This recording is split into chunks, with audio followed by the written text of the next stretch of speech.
Арц намаас дэвшүүлж байгаа үзэл санаа нэг хүн зориулагдсан үзэл санаа ерөөсөө биш ээ гэдгийг тайлбарлах гэж байгаа. Парламентын спикер гэдэг энэ үг яагаад гарсан бэ гэхээр парламентын дарга өөрөө ярьдаг биш, парламентын гишүүдийг яриулж дуурдаг тэр дуу хоолойг нь түгээдэг хэрэгсэл гэдэг агуулгаар нь анх нэрлэгдсэн. Спикер өөрөө дуурдаггүй, өөрөө хэрэгсэл туслагч.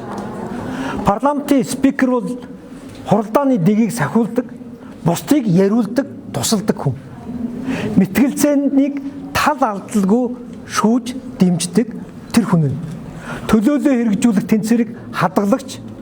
Тэгээд далтлаас ангид намын улс төрөөс бидаасан парламент төсийг хамгаалдаг тийм хүнийг парламентын спикер гэж хэлж байгаа. Монголчууд бид парламентыг, улсын хурлыг дарагтаа болгоцсон. Дарга гэдэг өөрийгөө андуурчаараа би эднэрийг төлөөлөх юм байна, би эднэрийн дарга юм байна, би эднэртэй дарга цэргийн явдлаар явах хэрэгтэй юм байна гэд эндүрдэг болчихсон.